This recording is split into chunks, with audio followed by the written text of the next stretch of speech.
एक बहुत बड़ा बिजनेसमैन जिसे अपने बिजनेस में बहुत लॉस होता है, जिसे बचाने के लिए वो लोगों से कर्ज लेता है, पर फिर भी उसका बिजनेस नहीं चलता है। बिजनेस नहीं चलने के कारण लोगों से लिया हुआ कर्ज वो भर नहीं पाता है, पर लोग अपने दिए हुए पैसे वापस पाने के लिए उसके ऊपर प्रेशर बनाने लगते हैं, जिससे वो मानसिक तौर पे पूरी तरह टूट जाता है और उसे लगने लगता है कि उसकी सारी प्रॉब्लम वह तभी तक है जब तक वो जिंदा है। ये सोच के वो अपने घर से अपने आप को ख़त्म करने के लिए निकलता है और जाके एक पार्क में बैठता है। वहाँ बैठ के वो अपनी बीती हुई ज़िंदगी को याद करके रो रहा था। तभी उसके पास एक वृद्ध व्यक्ति अचानक आया। उसे रोता देख उस वृद्ध व्यक्ति ने उससे पूछा कि बेटा, तकलीफ़ क्या है तुम्हें? तुम आखिर रो क्यों रहे हो? मुझे बताओ, शायद मैं कुछ तुम्हारी मदद कर सकता हूँ। बिजनेसमैन ने उस वृद्ध व्यक्ति पर चिल्लाते हुए बोला कि जाओ तुम अपना काम करो, मेरी प्रॉब्लम सॉल्व करना तुम्हारे बस का नहीं है। वृद्ध व्यक्ति ने फिर से उससे पूछा कि तुम अपनी प्रॉब्लम तो बताओ सही।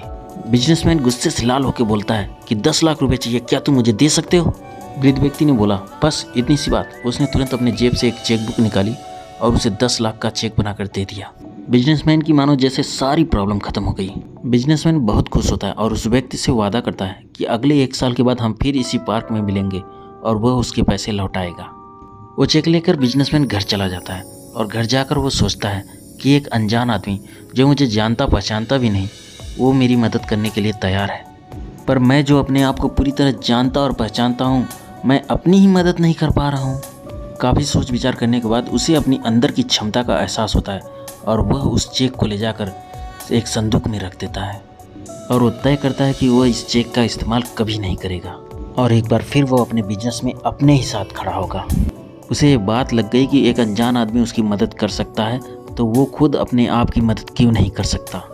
और खुद की हिम्मत और अपने विश्वास के साथ उसने अपने बिजनेस को एक बार फिर से खड़ा किया और 1 साल बाद उसका बिजनेस एक अलग लेवल पर जा पहुंचा। और 1 साल बीतने के बाद वो उस संदूक को खोलता है और उस चेक को निकालता है और उस व्यापारी से मिलने के लिए जाता है उसी पार्क में।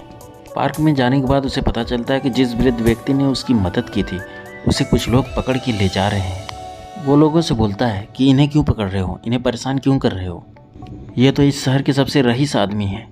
उन लोगों ने उस बिजनेसमैन को बताया कि ये आदमी पागल है और लोगों को नकली चेक बांटता फिरता है।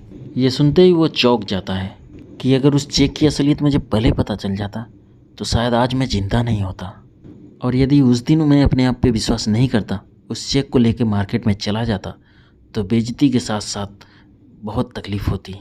पर उस नकली चेक की वजह से ही मेरे अंदर मेरा विश्वास वापस लौटा और मैंने अपने बिजनेस को फिर से खड़ा किया। सो दोस्तों, आप लोगों को इस कहानी से क्या समझ में आया, मुझे कमेंट में ज़रूर बताएं।